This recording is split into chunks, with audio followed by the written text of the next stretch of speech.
Et ce n'est pas ça l'important.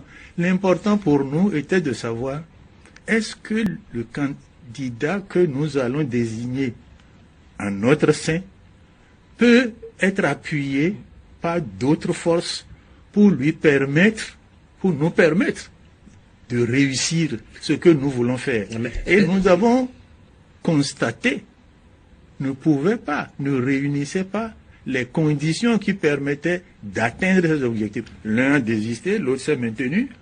Nous aurions pu simplement dire, puisqu'il n'y a plus qu'un seul, on le choisit. Mais ce n'est pas le choix qui est important. Est-ce que le critère financier n'est pas une erreur de stratégie? Est-ce que comme ça, vous ne seriez pas sur le point d'offrir l'Union fait la nation aux plus riches? Parce que comment pouvez-vous laisser la responsabilité de la mobilisation financière pour supporter la campagne au candidat à la candidature?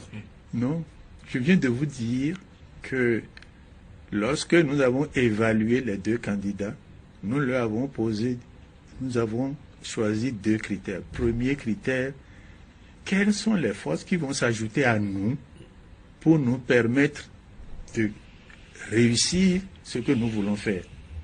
Deuxième critère, de quels moyens financiers lui dispose. Parce que c'est quand même une élection très personnalisée, une élection présidentielle. C'est à ceux dont il dispose que nous allons, nous autres, tout l'appareil de l'Union, ajouter notre poids pour mobiliser. Ce n'est pas lui qui va mobiliser l'essentiel de ressources. Mais le critère le plus important qui nous a guidés, c'est le rassemblement de forces politiques. Et nous nous sommes rendus compte que nos deux candidats en interne ne pouvaient pas rassembler assez de forces pour nous permettre d'atteindre. Alors non, il nous est revenu par exemple que le candidat Eric Ndete à la candidature de l'Union fait la nation vous aurait dit par exemple que s'il est désigné, les sponsors sont disponibles pour accompagner l'Union fait la nation. Est-ce que cela est exact? Oui, mais c'est une déclaration. J'aimerais bien que ces sponsors puissent parler au moins à l'un d'entre nous pour dire, si vous désignez celui-là, je suis prêt à intervenir. Jusqu'à la fin et jusqu'à là où je vous parle, je n'ai pas rencontré de sponsor ou quelqu'un qui a été à un moment donné amené à prouver sa capacité à débloquer par exemple 500 millions au cours du processus. Mais vous pensez qu'on va faire une campagne avec 500 millions? Je voudrais d'abord savoir si c'est passé. Tout à fait. 500 millions, c'est la limite des dépenses fixée par le code électoral. Non, c'est pas 500 millions. 2 milliards. Oui. Non, mais bon sûr, je vous dis, si chacun dit, vous voyez, il ne faut pas, disons, s'attarder outre mesure sur cette question pour la raison suivante. Lorsque le bureau politique a examiné cette question, au final, nous nous sommes rendus compte que nous pouvions nous isoler si nous ne reprenions pas le contact avec les autres forces et voir ce que nous pouvons faire ensemble. C'est pour ça que, avant de conclure sur ce que nous allions faire en interne, il m'a été demandé, avec d'autres, une délégation, de recevoir un certain nombre de candidats. À l'externe? Oui, en externe. Ce que nous avons fait. Et c'est après avoir... Est-ce que l'Union, le bureau politique de l'Union, n'a pas violé les règles du jeu en cours de jeu, puisque le processus à l'interne n'a pas abouti avant qu'on décide d'aller voir ailleurs? Il a abouti. Le bureau politique a statué après avoir auditionné les deux candidats. Il y a eu une conférence des présidents de partis qui, à l'unanimité, je dis bien, à l'unanimité, a décidé qu'il ne fallait pas que nous présentions de candidats en interne. Et c'est après ça que le bureau politique, sur l'avis unanime des chefs de parti, il n'y a pas un seul parti qui a dit « je voudrais qu'on fasse autre chose ». Tous les chefs de parti ont demandé à ce que nous concluions le processus de désignation en interne. Tous les présidents de partis politiques à l'unanimité, dis-je. Alors, président, quel a été le critère de choix des candidats à auditionner à l'externe? Parce qu'on a vu que vous n'avez pas auditionné tous les candidats. Non, nous avons auditionné un très grand nombre de candidats. Je vous assure, le jour où j'ai rendu compte des candidats que, soit à notre initiative, j'ai rencontré, ou qui ont demandé à me rencontrer, la liste est très longue. Ouais, on a remarqué, Rachid, vous êtes d'accord avec moi, qu'il y a un certain nombre qui ont été auditionnés à plusieurs reprises, notamment les hommes d'affaires, Sébastien Diavon, Patrice Talon, je crois accessoirement Koupaki et ABT, mais beaucoup plus. Patrice Talon et Sébastien Diavon. Non, d'abord, il faut savoir qui sont les hommes d'affaires. Dans cette élection, je crois qu'il y a une focalisation excessive et inexacte sur tel ou tel homme d'affaires. Nous avons prévu le temps. Ah bon, très bien. Alors, critères de choix des candidats à l'externe. Donc nous avons écouté, nous avons rencontré un certain nombre de candidats à l'externe, et nous, par 2 fois, comme vous venez de le dire, vous êtes bien renseigné, nous les avons rencontrés, et l'évaluation que nous en avons faite a été que, étant donné l'état du terrain, au moment où nous les rencontrions, le mieux était de faire des élections, du premier tour des élections, des primaires entre les candidats, et que c'est de cette manière que nous pouvions éviter le chaos qui se préparait, et qu'il ne fallait pas, le rôle de l'Union fait la nation n'était pas de choisir un des candidats en externe, forcément contre les autres. Ce n'est pas ça qui est notre rôle. Notre rôle est de servir de facilitateur, de faire en sorte que tous les candidats qui sont dans une posture de rupture, que tous ces candidats-là puissent dialoguer avec nous, dialoguer entre eux. Et vous avez observé que c'est ce qui s'est fait par la suite. Un certain nombre de candidats se sont réunis, après le dépôt des candidatures, un certain nombre de candidats se sont réunis et m'ont fait l'honneur et le plaisir de m'inviter à servir de facilitateur. Et ce groupe, cette coalition, existe aujourd'hui, et c'est ça qui fait que les élucubrations sur le chaos, etc., me font rire un peu. Alors, Amoussou Bruno, non seulement vous n'aviez pas désigné un candidat en interne, vous n'en avez pas désigné en externe. Oui. Vous aviez sorti un communiqué qui n'est pas tellement précis. On peut interpréter ça de plusieurs manières, mais il y a une interprétation qui a quand même retenu de tous, c'est que vous demandez à vos militants de ne choisir aucun candidat qui incarne la continuité, et puisque vous voulez mettre fin à un système. Alors, comment, jusqu'à ce que vous en soyez arrivé à ce communiqué, est-ce que vous tenez encore votre objectif? Vous voulez mettre fin à un système, vous ne donnez pas d'orientation précise, vous ne dites pas qui est le candidat pour qui vos militants laissent chacun libre de faire son choix. Ce qui est important, c'est sur lequel je voudrais revenir, est la stratégie que nous avons mise en place dans le contexte qui est là. Le premier objectif est d'empêcher un chaos.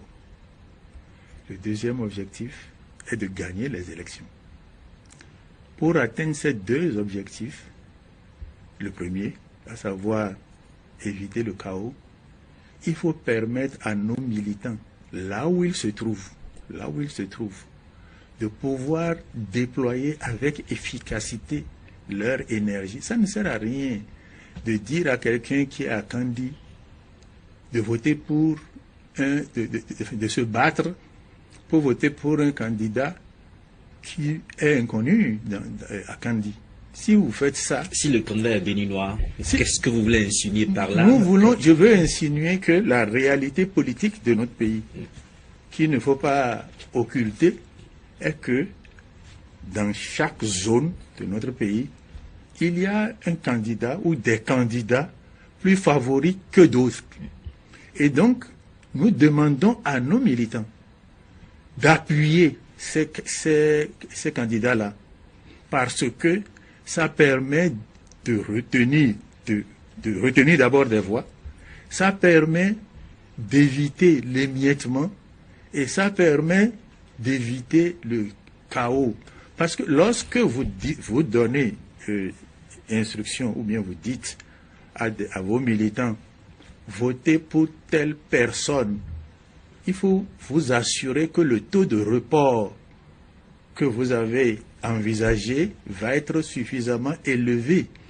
Mais si vous lui dites de faire en sorte que le local, celui qui a l'implantation suffisante, c'est avec lui qu'il doit travailler, l'efficacité de son intervention est plus grande. Or, ce que nous cherchons au premier tour, c'est bien sûr organiser une compétition saine entre les candidats de la rupture, mais surtout faire en sorte que l'ensemble des voix recueillies par les candidats de la rupture permettent d'aller au second tour. C'est ça. Président Amoussou, la stratégie. Comment peut-on vous croire par rapport à votre stratégie quand votre formation politique, les différentes formations politiques membres de l'Union fait la Nation vont un peu en rang dispersé, alors que vous dites que vous voulez éviter l'émiettement, vous voulez plutôt rassembler et faire en sorte que le chaos ne puisse pas aboutir. Comment peut-on vous croire? Il y a une sorte, de mon point de vue, de contradiction. Il n'en est pas. Il n'y a pas de contradiction. La contradiction disons, c'est un semblant de contradiction. Comment? La réalité est celle-ci. Nous avons demandé à nos militants de soutenir les candidats dans les zones comme je viens de l'indiquer. Cette décision a été prise en accord avec tous les chefs de parti et tous les membres du bureau politique. Il s'est trouvé que, après cela, lorsque il fallait mettre ça en œuvre sur le terrain, des partis membres de l'Union ont outrepassé la décision commune et ont choisi des candidats. Et parce qu'ils l'ont fait, d'autres se sont mis dedans. Mais c'est des questions que nous allons traiter. Mais que nous corrigeons de la manière suivante. Si un parti appelle à voter pour un candidat, ce qui n'est pas ce que nous avons convenu, mais s'il le fait, vous observez très bien que tous ces militants ne suivent pas. Parce que... Il y a même eu des contestations. Et tous les militants ne suivent pas parce qu'en réalité, ils sont dans la logique proposée par l'Union fait la Nation. C'est le cas du PSD Bien, parti. tout à fait. Vous êtes d'accord avec ce qui se passe au sein du PSD, à savoir la décision du parti contestée par certains militants? Enfin, ça, c'est des questions internes au PSD. Mais je considère que si le PSD avait suivi la direction indiquée par l'Union fait la Nation, il n'y aurait pas ces contestations-là. André Dossa, tout à l'heure, a parlé de contradiction. Vous dites que vos objectifs maintenant, ils sont deux. Empêcher le chaos et gagner au second tour. Si déjà vous voulez empêcher le chaos, c'est comme si vous êtes déjà défait avant l'élection. Alors pourquoi vous n'envisagez pas, vous, faire le chaos au premier tour? Êtes-vous incapable aujourd'hui, toutes les forces politiques de l'opposition, êtes-vous incapable aujourd'hui de faire un chaos au premier tour? La réalité politique, qu'il ne faut pas se voiler la face, est qu'il y a un certain nombre de candidats qui font que personne ne peut réaliser un chaos aujourd'hui. Vous faites allusion aux hommes d'affaires? Les hommes d'affaires... À leur capacité financière? Non, je dis personne ne peut réaliser un chaos aujourd'hui. Personne. Et comme vous revenez sur les hommes d'affaires, permettez-moi de dire qu'ils sont nombreux. Ne soyez pas pressé, on va y revenir. Ils sont nombreux. On a réservé du temps pour ça, parce qu'il faut qu'on vide le dossier désignation, bien sûr, si vous voulez, non-désignation de candidats. Disposé. Alors, en ce qui concerne la désignation de candidats à l'Estenne, Benoît Moussou, il nous est revenu qu'il y a eu vote au sein de l'Union fait la Nation entre Sébastien Diavon, les candidats Sébastien Diavon et Patrice Talon, et puis l'aurait remporté. Info ou intox? Non, faux. C'est complètement faux. Complètement faux. Au bureau politique, il n'y a pas eu de vote. Au bureau politique de l'Union fait la Nation, il n'y a pas eu de vote. À quel niveau donc y a-t-il eu vote par rapport à ces deux candidats? Nulle part, il n'y a eu de vote. Même pas au sein de la commission qui a été chargée de désigner? Non. Les présidents de partis ont discuté entre eux. C'est moi qui ai présidé. Il n'y a pas eu de vote. Le bureau politique s'est réuni, a pris une décision. Il n'y a pas eu de vote. Si quelqu'un dit qu'il y a de vote... Il y a pourtant des présidents de partis membres de l'Union fait la nation qui ont soutenu, et sur ce plateau, qui a eu vote et que Patrick Talon a remporté. Ah bon? On a entendu M. Videgla, par exemple, sur ce plateau, dans une émission de Canal 3, le dire. Non, mais il est dans l'erreur. Il vous a donné le résultat du vote. 8 sur 11, quelque chose de genre. De toute façon, Bruno Amoussou, on retient avec vous qu'il n'y a pas eu vote. Alors, comment vous, Bruno Amoussou, personnalité politique dont il est sans doute inutile de rappeler le parcours, comment assumez-vous le fait qu'aujourd'hui, l'opposition n'ait pas de candidat dans cette élection présidentielle, notamment l'Union fait la nation, qui pendant 10 ans a combattu